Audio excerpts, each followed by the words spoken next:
नमस्कार दोस्तों, आप सभी का स्वागत है योगेंद्र साहू ऑनलाइन क्लासेस में। ये हमारे परिवहन आरक्षक की क्लास है जिसका भी एग्ज़ाम होने वाला है। होप सो आपकी तैयारी बहुत अच्छी चल रही होगी और चलनी भी चाहिए। समय कम है, काफ़ी अच्छा ये एग्ज़ाम होने वाला है और इसमें सिलेबस आपको पता ही है। परिवहन के कुछ नियम अधिनियम हैं, बाकी मेजर पार्ट इसका छत्तीसगढ़ है और थोड़े बहुत इंडिया लेवल का जीएस भी आएगा। तो बढ़िया पेपर आने वाला है।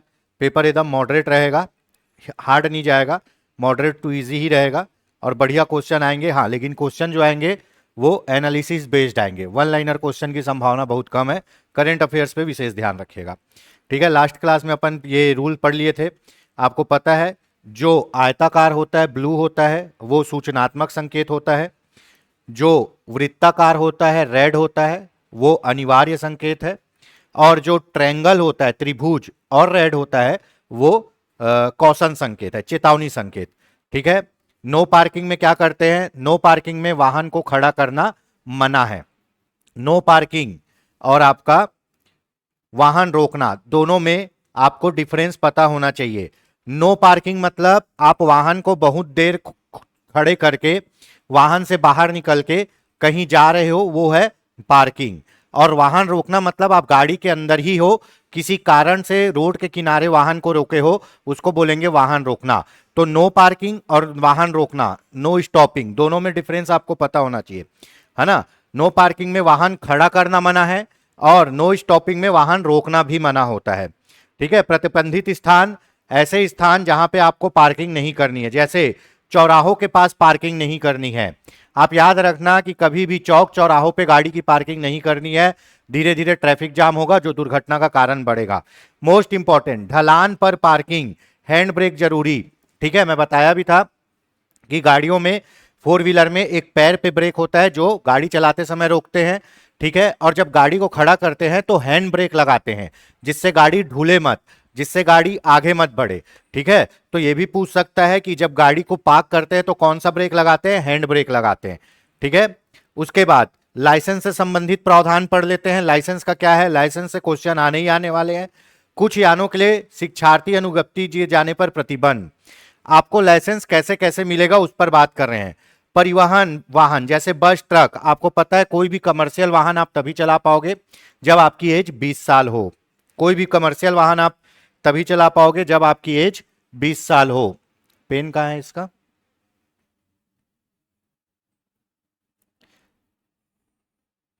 पेन कहाँ है इसका?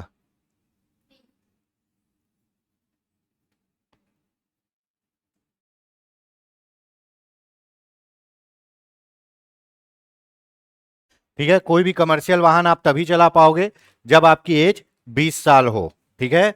नहीं तो नहीं चला सकते। आप बोलोगे सर आप तो 18 बोले थे। सामान्य वाहन के लिए मैंने 18 कहा था। कोई भी कमर्शियल वाहन जिसपे सामान ढोते हैं और या फिर जिस पर यात्रियों को बैठा के ले जाते हैं, वो क्या कहलाते हैं? कमर्शियल वाहन, परिवहन वाहन। बस, ट्रक की लर्नर लाइसेंस तभी मिलेगी जब व्यक्ति के पास कम से कम 1 साल से एलएमवी का लाइसेंस हो, 1 साल से एलएमवी का लाइसेंस हो। देखिए होता क्या है, प्रोसेस समझिए।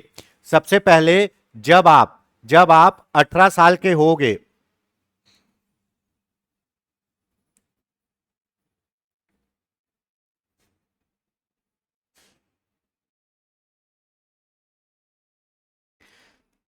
जब आप 18 साल के होगे, है ना, तो आपका क्या बनेगा? आपका मोटरसाइकिल विथ गियर बनेगा और plus LMV, light motor vehicle का लाइसेंस बनेगा, ठीक है। मोटरसाइकिल विथ गियर मतलब आप बाइक चला सकते हो गियर वाली। एलएमवी मतलब लाइट मोटर व्हीकल, कार चला सकते हो। जब 18 साल में ये लाइसेंस आपका बन जाएगा, लर्नर, और लर्नर के बाद स्थायी लाइसेंस ये बन जाएगा। और इसमें आपको कितना समय तक ये लाइसेंस होना चाहिए? कम से कम 1 साल तक। अगर आपके पास ये लाइसेंस है, 1 साल तक आपके पास ये लाइसेंस है और आप ये गाड़ी चला रहे हो, अच्छे से चला रहे हो, तभी तभी जब आपकी उम्र हो जाएगी 20 साल, तब आप किसके लिए लाइसेंस के लिए अप्लाई कर सकते हो? HMV, हैवी मोटर व्हीकल के लिए, ठीक है। आप बोलोगे मेरी उम्र 20 साल हो गई है, मैं direct HMV, heavy motor vehicle का लाइसेंस बना लूं, तो वो नहीं चलेगा। आपको कम से कम 1 साल तक कहां रहना पड़ेगा? LMV में लाइट मोटर व्हीकल का लाइसेंस और गाड़ी चलाते रहना है, तब आपका लर्नर बनेगा HMV का, फिर आपका स्थायी बनेगा HMV का।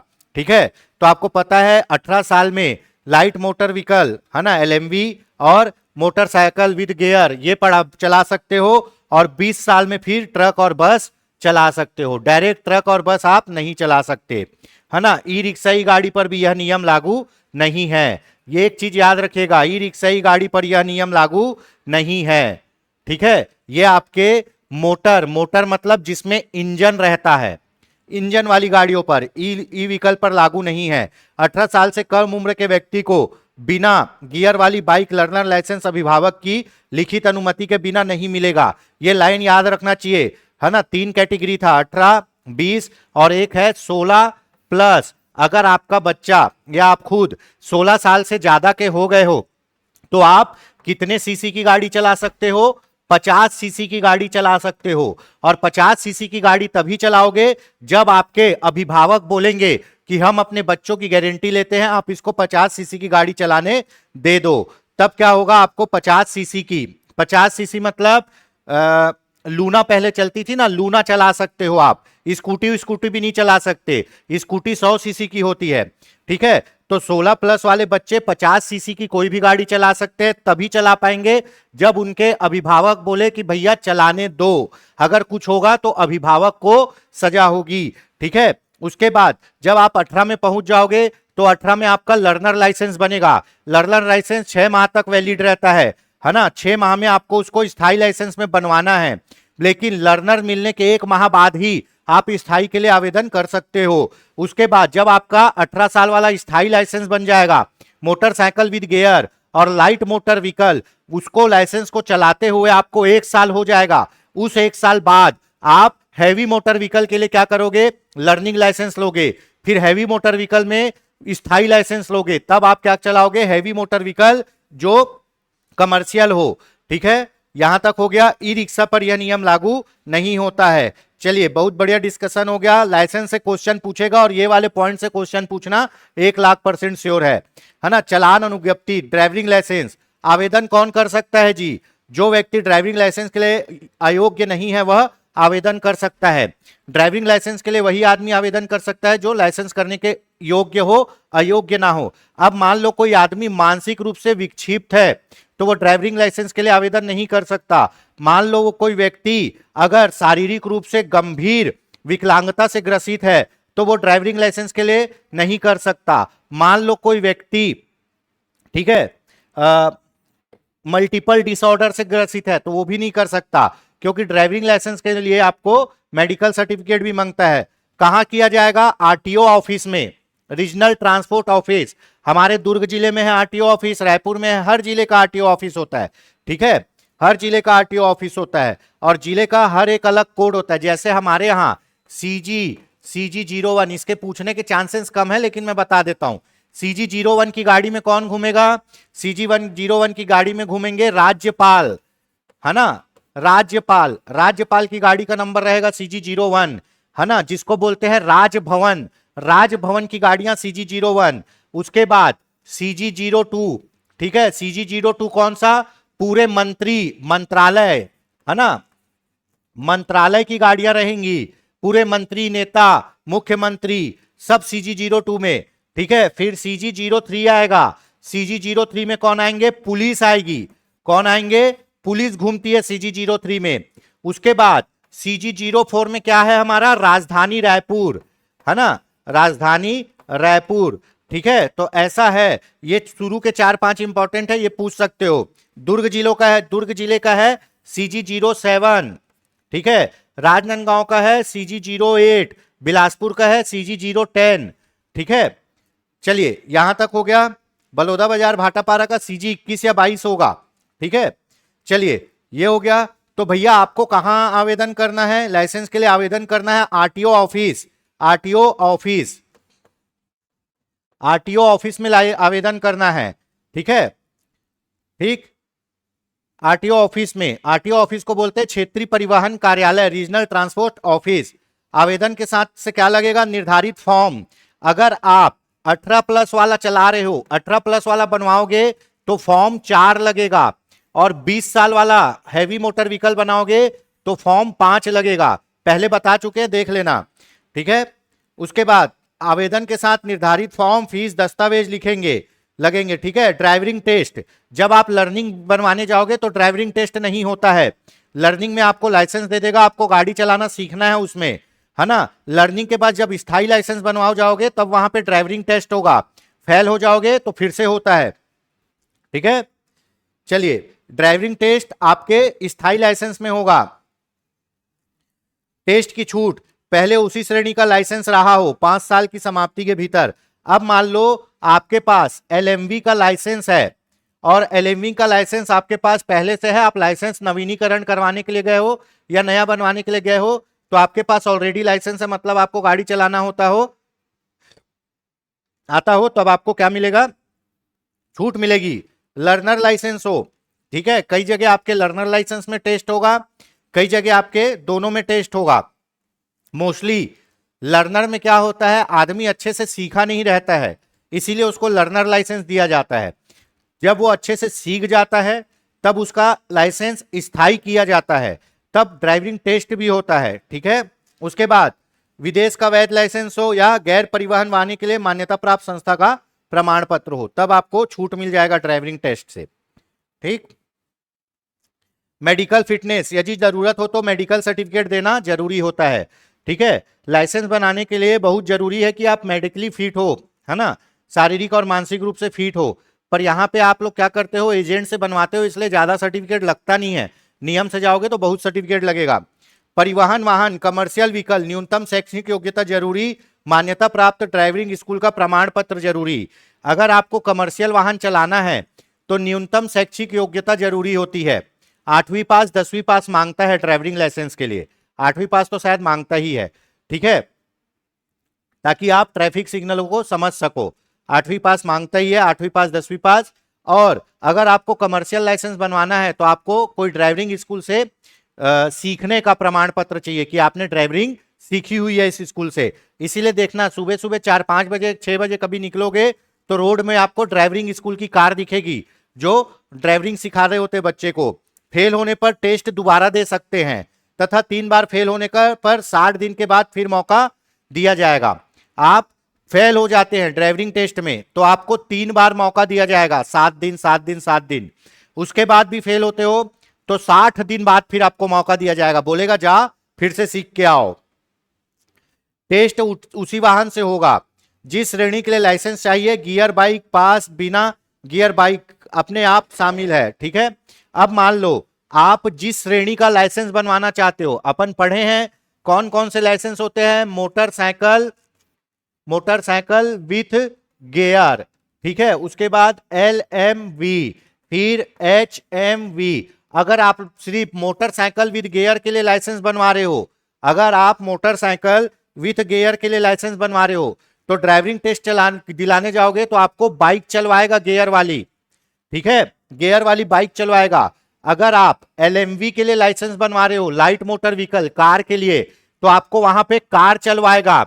अगर आप HMV के लिए लाइसेंस बना रहे हो, हैवी मोटर व्हीकल के लिए, तो आपको वहां पे जो वाहन आप चलाना चाहते हो उसको चला के आपको दिखाना पड़ेगा। ये नहीं कि आप HMV के लिए वहां लाइसेंस बनवा रहे हो और चला वहां पे LMV रहे हो, ऐसा नहीं होगा। ठीक है, पर आप एजेंट के थ्रू बनवाते हो तो आपका ड्राइविंग टेस्ट पास करने पे वो छूट दिला देता है ज्यादा पैसा लेके, जो गलत है। लाइसेंस पूरी प्रक्रिया से ही बननी चाहिए, है ना। लाइसेंस देने से इंकार कब हो सकता है, यदि व्यक्ति आदतन अपराधी है, शराबी है, नशे का आदी है, पहले से लाइसेंस रद्द हो चुका है। अब मान लो कोई व्यक्ति जो आदतन अपराधी है, आपराधिक श्रेणी में आता है, वो आदमी जाएगा तो उसका क्या होगा, मेडिकल सर्टिफिकेट देखेंगे, पुलिस रिपोर्ट देखेंगे, पुलिस रिपोर्ट में देखेंगे अरे ये तो अपराधी है, तो उसका लाइसेंस नहीं बनवाएंगे। अगर आप या कोई भी आदमी जाता है लाइसेंस बनवाने, कोई भी आदमी जाता है लाइसेंस बनवाने और वो नशे का आदी है, दिन भर नशे में रहता है, तो उसको लाइसेंस देने से मना कर सकते, क्यों, नशे में गाड़ी चला के वो एक्सीडेंट कर देगा। ठीक है, या वो कोई आदमी जिसके पास पहले से लाइसेंस था और गलती पे गलती किया और उसका लाइसेंस रद्द हो गया तो उसका दोबारा लाइसेंस नहीं बनाए जाएंगे। तो ये आपको याद रखना है कि आपको लाइसेंस देने से कब मना हो जाएगा, यदि आदतन अपराधी है, नशे का आदी है ना, और पहले लाइसेंस था वो किसी गलती से रद्द हो चुका है,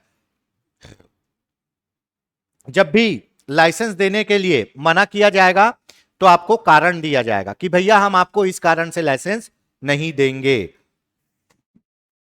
अपने मन से कोई भी मना नहीं कर सकता, अपने मन से कोई भी मना नहीं कर सकता। वो जब भी मना करेगा तो आपको कारण बताएगा कि भैया हम आपको लाइसेंस क्यों नहीं दे रहे हैं, लिख देगा। आपराधिक प्रवृत्ति, नशे का आदी, मानसिक रूप से अस्वस्थ, कोई भी कारण देके आपको मना करेगा। ठीक है, आप उसके खिलाफ अपील कर सकते हो सुपीरियर अथॉरिटी को 30 दिन के भीतर कि भाई मेरे को इन लोग आदतन अपराधी या नशे का आदी बोल रहे हैं, लेकिन मैं ऐसा नहीं हूं, कुछ गलत फहमी हुई है। अगर आपको अपने खिलाफ कुछ आपके खिलाफ एक्शन लिया गया है, लाइसेंस नहीं दिया गया है, तो आप अपील कर सकते हो। ठीक है,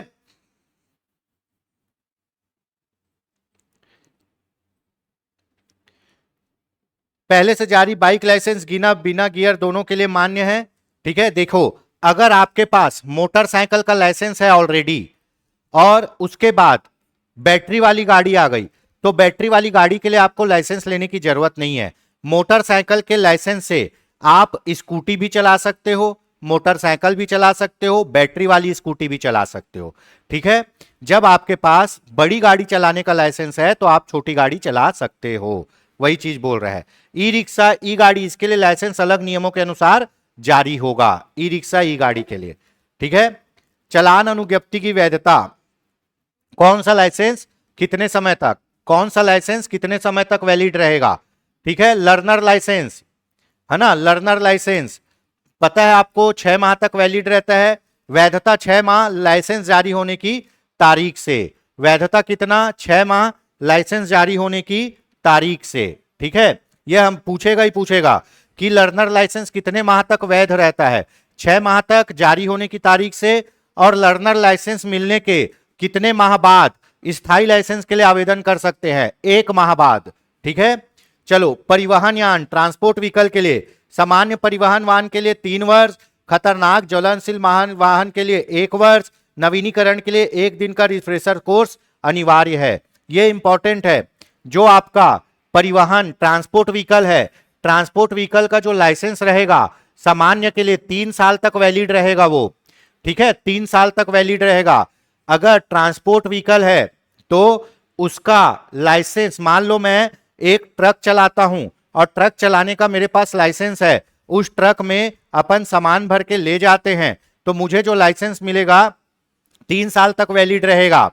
ठीक है, 3 साल तक, 3 साल बाद आपको उसको नवीनीकरण कराना है और 1 दिन का आपका रिफ्रेशर कोर्स होगा। रिफ्रेशर कोर्स में क्या होगा, आपको फिर से ट्रेनिंग दी जाएगी, ये देखा जाएगा कि सब चीज आपको आता है या नहीं आता है। अब जैसे खतरनाक या ज्वलनशील मान वाहन, अगर आप बारूद वाली ट्रक चलाते हो, अगर आप टैंकर, पेट्रोल टैंकर चलाते हो, डीजल टैंकर चलाते हो जिसमें ज्वलनशील है, अगर आप सीएनजी वाली गाड़ियां चलाते हो टैंकर, अगर आप कोई गैस वाली टैंकर चलाते हो, अगर आप सिलेंडर वाली गाड़ी चलाते हो, तो आपका लाइसेंस 1 ही साल के लिए वैलिड रहेगा। 1 साल बाद फिर नवीनीकरण कराना होगा। क्यों? क्योंकि आपकी गाड़ी में इतने खतरनाक चीज जा रही है, अगर कुछ गलती हुआ तो पूरा मोहल्ला का मोहल्ला खत्म हो जाएगा। ठीक है, तो इसके लिए 1 साल का ही समय है। नवीनीकरण के लिए आप जाओगे तो 1 दिन का ट्रेनिंग कोर्स, रिफ्रेशर कोर्स होगा। ठीक है, ये सब नियम कानून है। अब अगर आप नॉर्मल अपना कार वार घर का गाड़ी चलाते हो, है ना, ऐसा वाहन जो कमर्शियल वाहन नहीं है, नॉर्मल गाड़ी चलाते हो, घर की गाड़ी चलाते हो, तो आपकी लाइसेंस जो है 50 वर्ष से कम आयु होने पर लाइसेंस वैध रहेगा 20 वर्ष तक, है ना, और 50 वर्ष की अधिक आयु जो भी पहले हो। ठीक है, अब इसमें बोल रहा है, मान लो एक आदमी 20 साल में एलएमवी बनवाता है, 20 वर्ष में उसका उम्र था 20 वर्ष, 20 वर्ष में एलएमवी बनवाता है, तो ये 20 साल में प्लस 20 करोगे 20 साल तक वैलिड रहेगा। कब तक? 40 साल। इसमें बोल रहा है 50 वर्ष से कम आयु होने पर लाइसेंस कितने साल तक वैलिड रहता है? 20 वर्ष तक या 50 वर्ष की आयु तक, जो भी पहले हो। ठीक है, तो एक आदमी अगर 20 साल की उम्र में लाइसेंस बनवाता है एलएमवी, तो उसका लाइसेंस जिस तिथि को बना है उस तिथि से 20 साल तक के लिए वैलिड रहेगा, 20 साल तक के लिए वैलिड रहेगा, और 20 साल बाद उसको रिन्यू कराना पड़ेगा। अब मान लो एक आदमी जो 35 साल में लाइसेंस बनवाता है एलएमवी, है ना, तो 35 साल में, तो इसका लाइसेंस 50 वर्ष तक वैलिड रहेगा। ठीक है, क्यों? क्योंकि बोला है अगर आप सामान्य लाइसेंस चलाते हो, एलएमवी चलाते हो, सामान्य गाड़ी चलाते हो, तो आपका लाइसेंस 20 साल के लिए वैलिड रहेगा या आपकी उम्र 50 वर्ष होते तक वैलिड रहेगी। दोनों में से जो भी पहले हो वो मान्य है। अगर 20 साल में बनाते हो तो 20 साल में 20 वर्ष जोड़ोगे, आपकी उम्र 40 वर्ष हो जाएगी। 40 साल में उसको आपको रिन्यू करना पड़ेगा। अगर आप 35 साल में बनाते हो तो 15 साल बाद आपकी उम्र 50 वर्ष हो जाएगी, तो 50 वर्ष में रिन्यू कराना पड़ेगा। कहानी को समझिए कि 20 वर्ष या 50 वर्ष की आयु तक जो भी पहले हो, ठीक है। और अगर आपकी आयु 50 वर्ष से अधिक है तो आपका लाइसेंस हर 5 साल में रिन्यू होगा, है ना। अगर आपकी आयु 50 वर्ष से अधिक है तो आपका लाइसेंस हर 5 साल में रिन्यू होगा। कहानी को स्टेप बाय स्टेप समझिए। सामान्य लाइसेंस है आपका, सामान्य लाइसेंस है, उसमें बोला है कि आपका सामान्य licence LMV motorcycle with gear, ये वाला लाइसेंस या तो 20 साल तक के लिए वैलिड रहेगा या आपकी उम्र 50 साल होने तक वैलिड रहेगी। इन दोनों में जो भी पहले हो जाए वहां तक वैलिड रहेगा। और अगर आपकी उम्र 50 साल से ज्यादा है तो हर 5 साल में, हर 5 साल में आपका लाइसेंस रिन्यू होगा।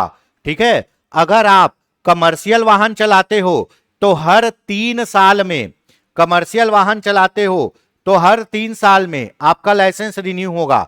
अगर आप खतरनाक रसायन, ज्वलनशील पदार्थ वाले वाहन चलाते हो तो हर 1 साल में रिन्यू होगा। ठीक है।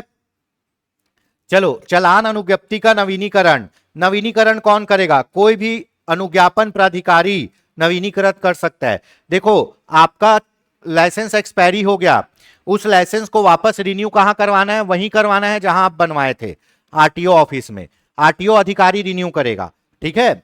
आवेदन करने पर ड्राइविंग लाइसेंस नवीनीकृत कर सकता है। आपको अपने लाइसेंस को अगर रिन्यू करवाना है तो उसके लिए भी आपको आवेदन करना पड़ेगा। ऐसा नहीं कि वो खुद आएंगे आपको बताने कि भैया आपका लाइसेंस एक्सपायरी हो गया, रिन्यू करवाओ। समय पर आवेदन। समाप्ति से पहले या 30 दिन के भीतर आवेदन किया गया हो तो लाइसेंस समाप्ति की तारीख से नवीनीकृत माना जाएगा। ठीक है। आपका लाइसेंस जिस दिन एक्सपायर हो गया है उसके 30 दिन पहले या 30 दिन बाद तक अगर आप नवीनीकरण के लिए डालते हो तो आपका लाइसेंस जिस डेट में एक्सपायर हो रहा है उसी डेट से नवीनीकृत होगा। वही चीज यहां पे बोल रहा है, समाप्ति से पहले या 30 दिन के भीतर, है ना। समाप्ति से पहले या समाप्ति के 30 दिन के भीतर अगर आप अपना लाइसेंस रिन्यू के लिए डालते हो तो जिस तिथि को समाप्त होगा उसी तिथि से वो रिन्यू माना जाएगा। ठीक है। देरी से आवेदन करने के बाद आपका लाइसेंस एक्सपायरी हो चुका है, एक्सपायरी हुए उसको 30 दिन से ज्यादा समय बीत चुका है। ठीक है। तो आवेदक अगर 30 दिन के बाद नवीनीकरण के लिए, है ना, आवेदन करता है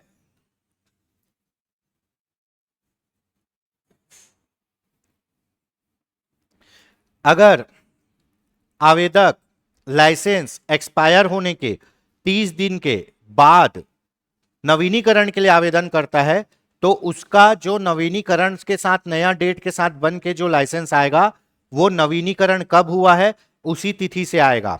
ठीक है। उसी तिथि से आएगा। अब मान लो अगर 31 जनवरी को लाइसेंस समाप्त होता है और आप 15 फरवरी को नवीनीकरण के लिए डाल देते हो, 15 फरवरी को नवीनीकरण के लिए डाल देते हो तो आपका जो नया लाइसेंस बन के आएगा उसमें नवीनीकरण की तारीख 1 फरवरी रहेगी। ठीक है। जिस तिथि को समाप्त हुआ है उसी से नया चालू होगा। अगर आपका लाइसेंस 31 जनवरी को समाप्त हुआ है और आप 1 अप्रैल को 30 दिन के बाद मान लो कभी भी 1 अप्रैल को नवीनीकरण के लिए डालते हैं तो आपका लाइसेंस 1 अप्रैल से नवीनीकरण ही माना जाएगा, बीच की अवधि को नहीं जोड़ा जाएगा। वही चीज बोल रहा है। ठीक है।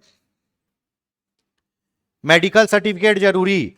परिवहन यान ट्रांसपोर्ट व्हीकल के लिए 40 वर्ष या उससे अधिक आयु होने पर धारा 8(3) के अनुसार मेडिकल सर्टिफिकेट अनिवार्य होगा। ठीक है। मेडिकल सर्टिफिकेट अनिवार्य होगा।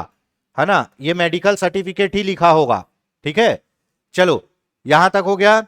अगर आप कोई भी परिवहन यान चलाना चाहते हो, ट्रांसपोर्ट व्हीकल, और आपकी उम्र 40 साल से ज्यादा है और आप अपना लाइसेंस रिन्यू करवाने गए हो और उम्र 40 साल से ज्यादा है, तो आपको एक मेडिकल सर्टिफिकेट लगेगा, तभी आपका लाइसेंस रिन्यू होगा। उसमें यह देखा जाएगा कि आप शारीरिक रूप से स्वस्थ हो या नहीं गाड़ी चलाने के लिए। ठीक है,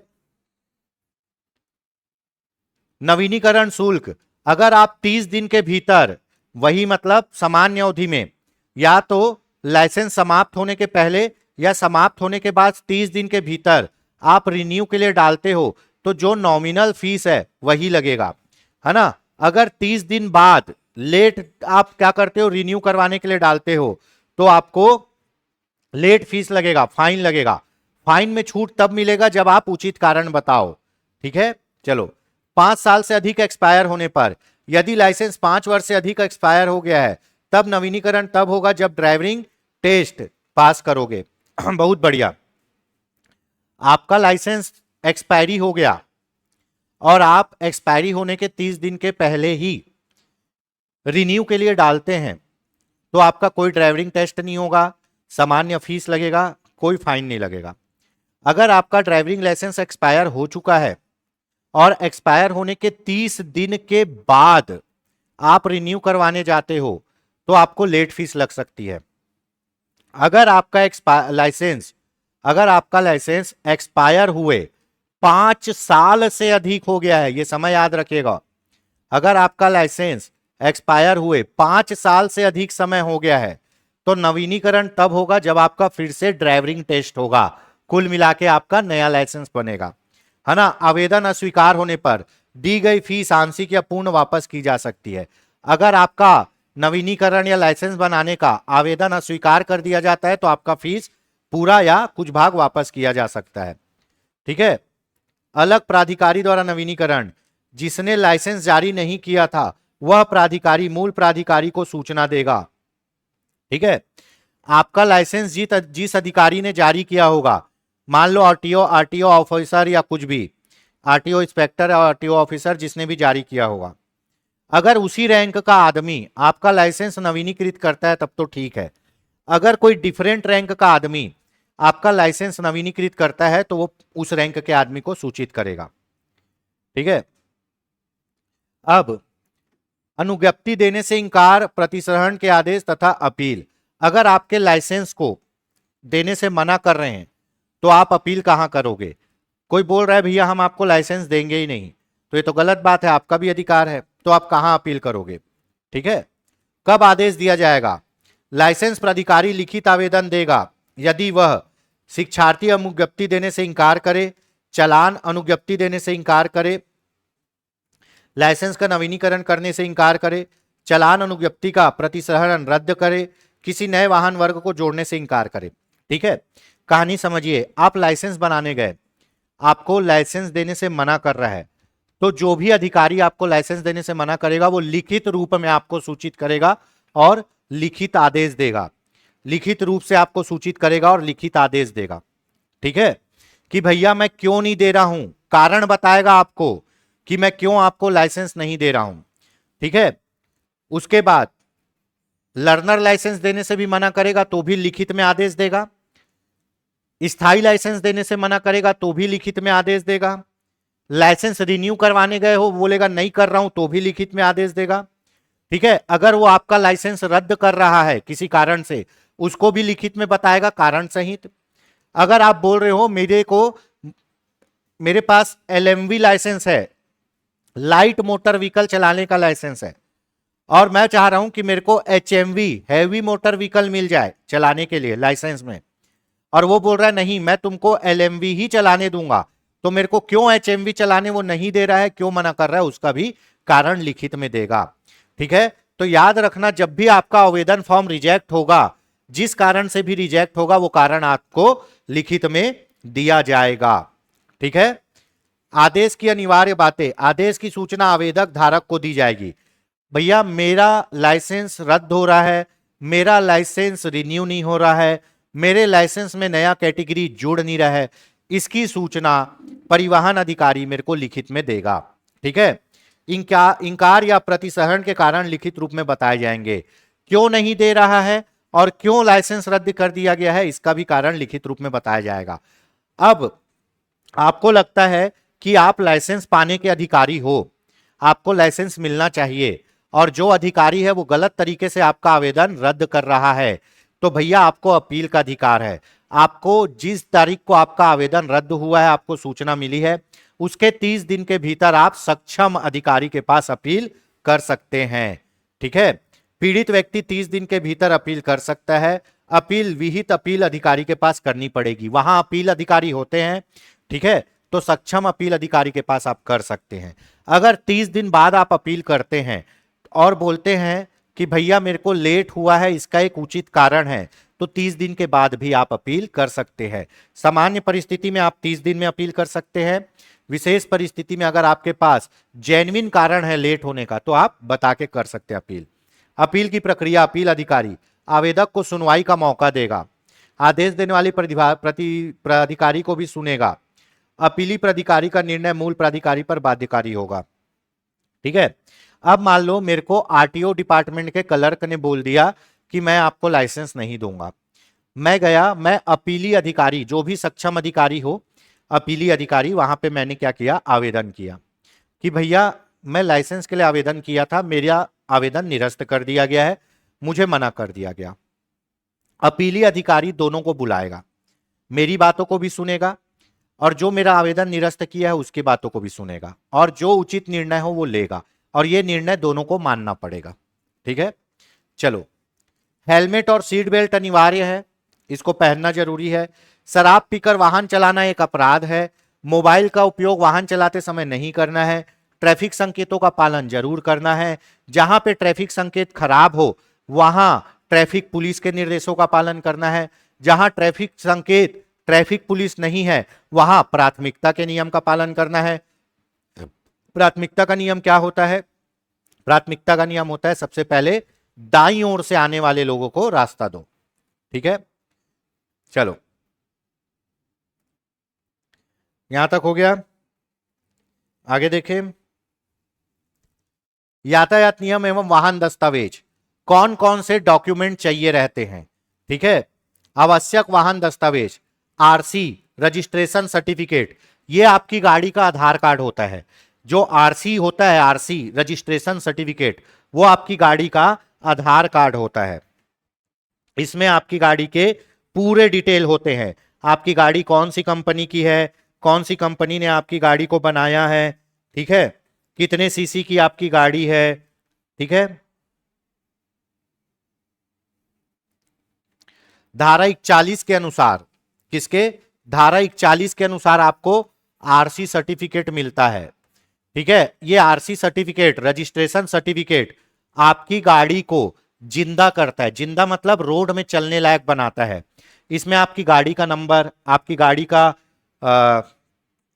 नंबर, उसके बाद आपकी गाड़ी कब बनी है, आपकी गाड़ी किस कंपनी की है, आपकी गाड़ी में कौन सा इंजन है, पेट्रोल की, डीजल की, बैटरी, आपकी गाड़ी में कितने लोग बैठ सकते हैं, आपकी गाड़ी कितने सीसी की है, आपकी गाड़ी के क्या फीचर्स है, पूरा लिखे रहेगा आरसी सर्टिफिकेट में। ठीक है, धारा 41 के अनुसार आपको आरसी सर्टिफिकेट मिलता है। ठीक है, सबसे पहली बात तो इसी सर्टिफिकेट से आपकी गाड़ी को एक यूनिक नंबर मिलता है। ठीक है, वाहन का पंजीकरण प्रमाण पत्र है, सभी मोटर वाहन के लिए अनिवार्य है। कोई भी गाड़ी हो, कोई भी मतलब कोई भी, चाहे बैटरी वाली, चाहे 50 सीसी की हो, चाहे 5000 सीसी की हो, सबकी गाड़ी का रजिस्ट्रेशन होना अनिवार्य है। यही रजिस्ट्रेशन सर्टिफिकेट आपकी गाड़ी को क्या करता है, चलने की अनुमति देता है रोड में, एक यूनिक नंबर प्रोवाइड करता है। ठीक है, थर्ड पार्टी बीमा, दूसरा डॉक्यूमेंट है बीमा, इंश्योरेंस। बिना इंश्योरेंस के गाड़ी चलाना अपराध है। बिना इंश्योरेंस के गाड़ी चलाना अपराध है। धारा 146 में कहा गया है सभी वाहनों का थर्ड पार्टी बीमा होना आवश्यक है। किस धारा में कहा गया है? 146 में, 146 में थर्ड पार्टी बीमा, थर्ड पार्टी बीमा धारा 146 अनिवार्य है। ये क्या है? ये अनिवार्य। सभी गाड़ी के लिए अनिवार्य है, कोई भी गाड़ी हो। बीमा दो प्रकार का होता है, एक होता है फर्स्ट पार्टी, एक होता है थर्ड पार्टी, है ना। पहले भी बता दिया हूं, अभी भी बता रहा हूं। जब आदमी नया नया गाड़ी लेता है तो उसमें कंपलसरी वो फर्स्ट पार्टी इंश्योरेंस करवाता है। फर्स्ट पार्टी इंश्योरेंस का क्या फायदा है? मैंने एक कार या बाइक लिया, मैं एक साइकिल वाले को ठोका, साइकिल वाला गंभीर रूप से घायल हो गया, साइकिल वाला गंभीर रूप से घायल हो गया, उसकी साइकिल टूट गई, मेरी बाइक या मेरी कार में भी डैमेज आ गया। अगर मेरा फर्स्ट पार्टी बीमा रहेगा तो साइकिल वाले को भी मुआवजा मिलेगा और मेरे को गाड़ी बनाने के लिए भी मुआवजा मिलेगा, मेरी गाड़ी को ठीक कराने के लिए। फर्स्ट पार्टी बीमा में दोनों को पैसा मिलता है, ठीक है। फर्स्ट पार्टी बीमा कराना ऐच्छिक है, आप करवाओ या ना करवाओ, वो आपकी इच्छा है। उसके बाद आता है थर्ड पार्टी बीमा। थर्ड पार्टी बीमा कंपलसरी होता है, ये आपको करवाना ही करवाना है। थर्ड पार्टी बीमा आपको करवाना ही करवाना है। थर्ड पार्टी बीमा में मान लो मैंने बाइक से एक साइकिल वाले को ठोका, तो बीमा कंपनी सिर्फ साइकिल वाले को पैसा देगी, मुझे बाइक ठीक कराने के लिए पैसा नहीं देगी। तो इसको बोलते हैं थर्ड पार्टी बीमा, ठीक है ना। थर्ड पार्टी बीमा धारा 146 के अनुसार अनिवार्य है। अगर बीमा नहीं कराओगे और कुछ हो गया तो जो आदमी दुर्घटनाग्रस्त हुआ है उसको लाखों रुपए आपको देना पड़ेगा, और सामान्य आदमी दे नहीं पाएगा तो वो जेल चले जाएगा। इसीलिए बीमा होना जरूरी है, ठीक है। सभी मोटर वाहन के लिए अनिवार्य है ये, ठीक। अभी जो चल रहा है पीयूसी सर्टिफिकेट खूब चल रहा है। अभी जब से ग्लोबल वार्मिंग बढ़ा है, प्रकृति के संबंध में लोग अवेयर हुए हैं, तो पीयूसी सर्टिफिकेट खूब चल रहा है और जो जरूरी भी है। आपकी गाड़ी का पीयूसी होना जरूरी भी है। पीयूसी सर्टिफिकेट को बोलते हैं pollution under control certificate. Pollution under control certificate. आपको पता है हमारी गाड़ियां डीजल से चलती है, पेट्रोल से चलती है। जब ये जलता है, डीजल जले या पेट्रोल, हानिकारक गैस निकलती है। ये गैस हमारे स्वास्थ्य के लिए भी और हमारे पर्यावरण के लिए भी, दोनों के लिए हानिकारक है। तो आपके न्यायालय ने और आरटीओ ने सबने मिलकर एक मानक स्टैंडर्ड डिसाइड किया है कि आपकी गाड़ी एक लिमिट में ही पॉल्यूशन फैला सकती है। अगर उस लिमिट से ज्यादा पॉल्यूशन फैलाएगी तो आपकी गाड़ी रोड में नहीं चल पाएगी, आपकी गाड़ी को रोड में चलने के लिए बैन कर दिया जाएगा, आपकी गाड़ी को जब्त कर लिया जाएगा। यह कहानी दिल्ली से शुरू होती है। दिल्ली में पुरानी गाड़ियां चलती थी, चूंकि दिल्ली में वन बहुत कम है, छोटा सा इलाका है और बहुत ज्यादा जनसंख्या हो जाती है, वहां पे गाड़ी मोटर की संख्या ज्यादा है और प्रदूषण ज्यादा होने लगा। तो दिल्ली में कोई भी गाड़ी 15 साल से अधिक समय तक नहीं चल सकती। आप नया गाड़ी लो, दिल्ली में 15 साल चलाओ, उसको बेच दो। क्यों? क्योंकि दिल्ली में नहीं चल पाएगा।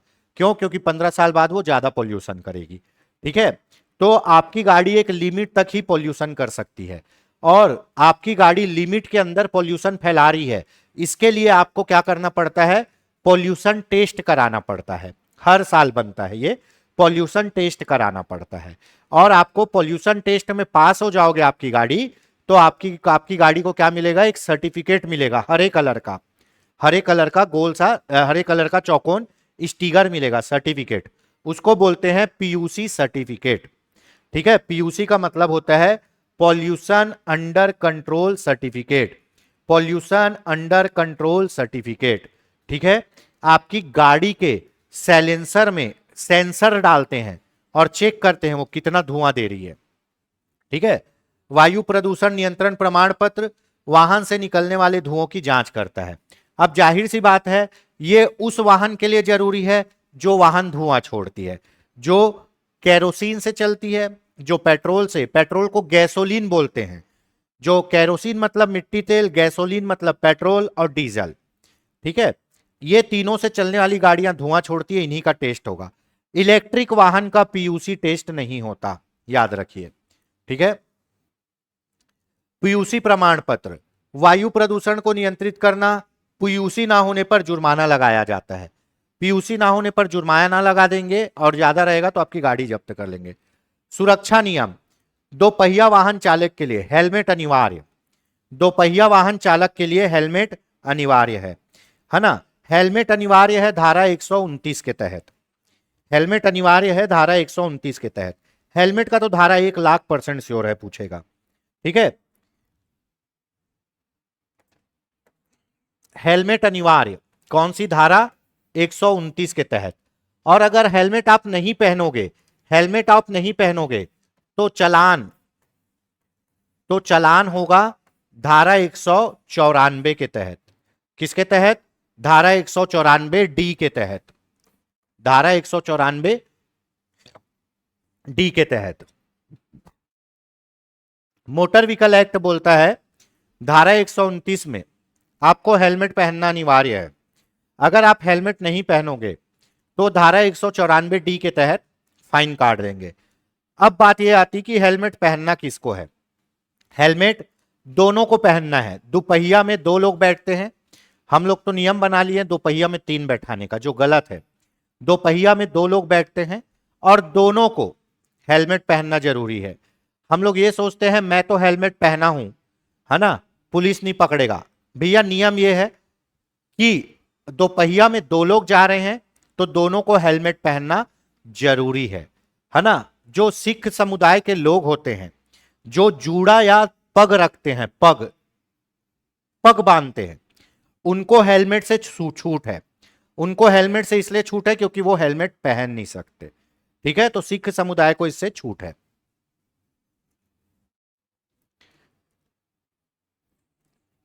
चार पहिया वाहन, चार पहिया वाहन के लिए क्या अनिवार्य है, चार पहिया वाहन के लिए अनिवार्य है सीट बेल्ट पहनना। चार पहिया वाहन के लिए क्या अनिवार्य है, सीट बेल्ट पहनना। सीट बेल्ट इतना अच्छा चीज है, आपके अगर कार या कोई भी चार पहिया वाहन दुर्घटनाग्रस्त होता है तो सीट बेल्ट आपकी जान बचाने में 80 से 85% तक सफल रहता है। सीट बेल्ट नहीं रहेगा तो 99% चांस है कि मृत्यु हो जाएगी। सीट बेल्ट रहेगा तो 85% चांस है कि जान बच जाएगी।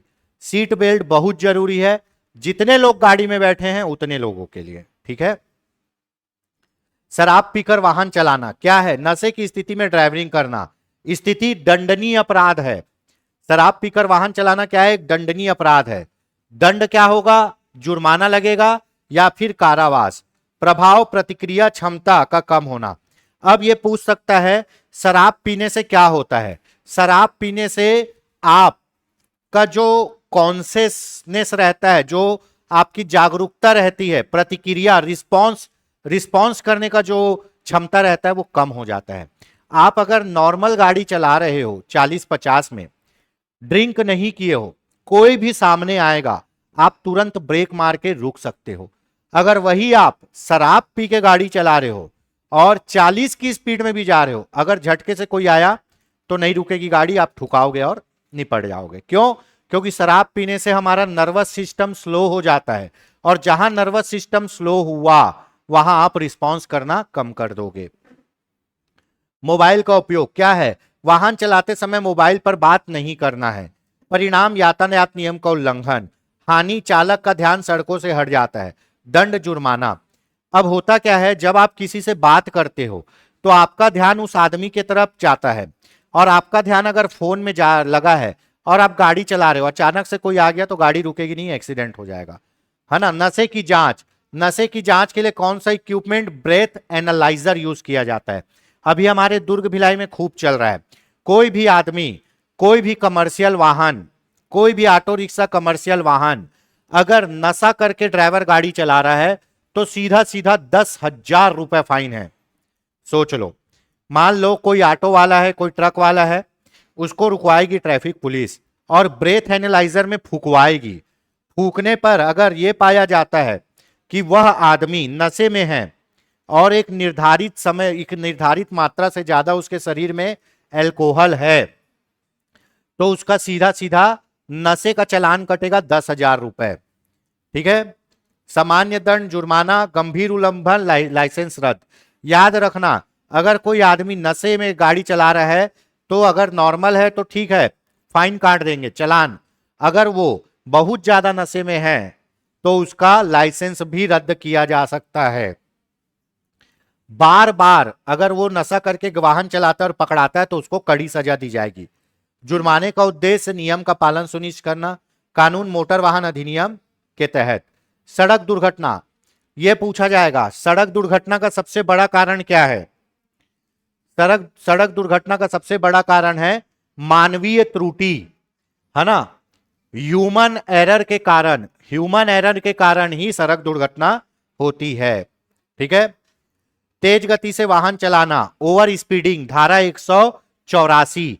धारा 184 में तेज गति से वाहन चलाना, यातायात फ्लो के अगेंस्ट वाहन चलाना और सिग्नल जंप करना ये सब 184 में आएगा। अधिक भार डालना, ओवरलोडिंग, जितने भार की सीमा है उससे ज्यादा भार डालने से गाड़ी का नियंत्रण बिगड़ता है और एक्सीडेंट होता है, तो उसको बोलेंगे ओवरलोडिंग। दुर्घटना के बाद भाग जाने को क्या बोलते हैं? Hit and run. और हिट एंड रन की श्रेणी क्या है? आपराधिक अपराध है। ठीक है। इसमें आपको सीधा आईपीसी और इसके तहत सजा मिलेगी। याद रखना, मोटर व्हीकल एक्ट में किसी को फांसी नहीं होती है। ठीक है, मोटर व्हीकल एक्ट में किसी को फांसी नहीं होती, लेकिन हिट एंड रन के मामले में गंभीर अपराध में आता है, फिर कोर्ट फैसला लेगा और वो क्या है? आपराधिक, क्रिमिनल अपराध है वो। ठीक है। दुर्घटना के समय कर्तव्य, मोस्ट इंपॉर्टेंट। दुर्घटना के समय कर्तव्य, दुर्घटना स्थल पर सहायता न करना कानून का उल्लंघन है। देखो, अगर आपकी गाड़ी से दुर्घटना हो गई है, कोई बात नहीं, आपको भागना नहीं है। अगर आप भाग गए तो वो हिट एंड रन की श्रेणी में आएगा और वो आपराधिक मामला हो जाएगा। आपको दुर्घटनाग्रस्त आदमी का क्या करना है? हेल्प करना है। कानून का उल्लंघन क्या है? पीड़ित की सहायता करना, ये कानून का उल्लंघन है। पीड़ित की सहायता करना कानूनी और नैतिक दायित्व है। अगर दुर्घटनाग्रस्त आदमी रोड पर पड़ा हुआ है, जिस गाड़ी से दुर्घटना हुई है उस गाड़ी का कर्तव्य है उसको निजी अस्पताल, कोई भी नियर के पास के नजदीकी अस्पताल में ले जाए, उसका इलाज कराए, पुलिस को सूचना दे। पर ड्राइवर डर के भाग जाता है कि पब्लिक मारेगी। कई बार ऐसा होता है कि पब्लिक इतना मारती है ड्राइवर मर जाता है, तो भाग जाता है। अब ड्राइवर तो भाग गया, जो आने जाने वाले रोड हैं, उनका आने जाने वाले लोग हैं, उनका भी नैतिक दायित्व है कि वो पीड़ित का सहयोग करे। मोस्ट इंपॉर्टेंट, यहां से क्वेश्चन पूछेगा, सहायता करने वाले व्यक्ति को क्या कहते हैं? Good Samaritan. ठीक है। जो भी व्यक्ति किसी दुर्घटनाग्रस्त व्यक्ति की सहायता करेगा उसको कहते हैं गुड समैरिटन। गुड समैरिटन, है ना, ये पूछेगा ही, गुड समैरिटन, सहायता करने वाले व्यक्ति को।